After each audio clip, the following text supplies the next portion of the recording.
All right, let's talk about something kind of weird that happens all the time.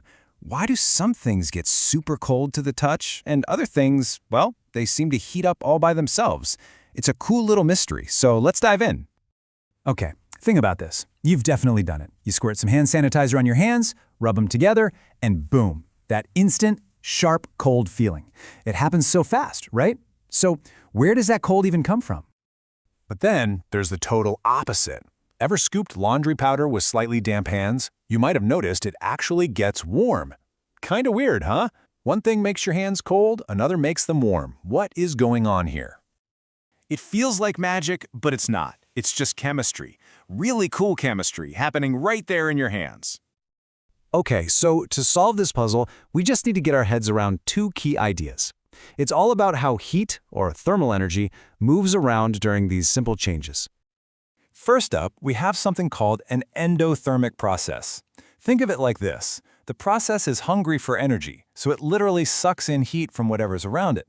With a hand sanitizer, the alcohol evaporating needs energy. Where does it get it? From your skin. It pulls the heat right out of your hands, and that's why you feel cold. It's all about energy in. And on the flip side, we've got an exothermic process. This is the opposite. It has extra energy to give away, so it releases it as heat. When that laundry powder dissolves, it's basically throwing off heat into the water and your hands. That's why it feels warm. Simple as that. Energy out. So let's just nail this down.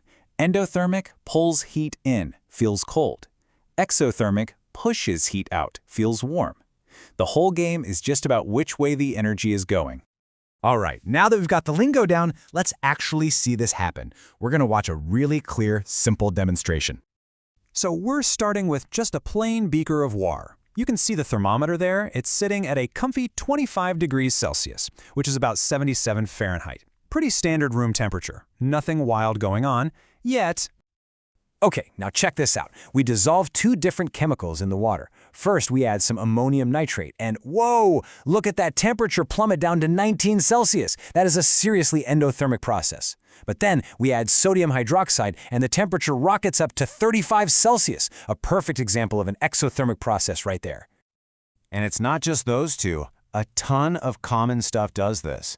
On the exothermic, or heat-releasing side, you've got things like calcium chloride. They actually use that to melt ice on roads. And on the endothermic, heat-absorbing side, you'll find things like potassium sulfate, which is a common fertilizer. So we've seen what happens. The temperature goes up or down, but now for the big question. Why? To get that answer, we gotta zoom way in and look at the molecules and their chemical bonds. This right here is the golden rule. You gotta remember this. It's simple, but it explains everything. It always costs energy to pull bonds apart, but you get a payoff of released energy when new, stronger bonds snap together. The temperature change we feel is just what's left over from that transaction. And these charts showed that transaction perfectly. See, for an exothermic reaction, the energy you get out from making new bonds is way more than the energy you had to put in to break the old ones. All that extra energy spills out as heat. But for an endothermic reaction, it's the other way around. It costs a ton of energy to break the old bonds, and you don't get much back. So, to balance the books, it has to suck in energy from the outside world, making things feel cold. And to give you a real-world number, look at hydrogen and oxygen becoming water. I mean, this is a famously energetic exothermic reaction. When you do all the math, the energy to break the hydrogen and oxygen bonds versus the energy you get from making the water bonds, you end up with a massive surplus of 470 kilojoules of energy. That is a lot of heat. You know, this isn't just some neat lab trick. This science is the engine behind some really clever technology that we use all the time. Let's look at a few examples. The most obvious ones are these guys. Instant cold and hot packs. You know the drill. You sprain something, you grab a cold pack. You squeeze it, a little pouch of water inside bursts and mixes with, usually, ammonium nitrate. That's a super endothermic process that just sucks the heat right out of the air, making the pack icy cold. And yep, hot packs do the exact opposite, with an exothermic chemical like magnesium sulfate. How about this? A self-heating can. Pretty cool, right? Inside, there's a hidden chamber with calcium oxide and water kept separate.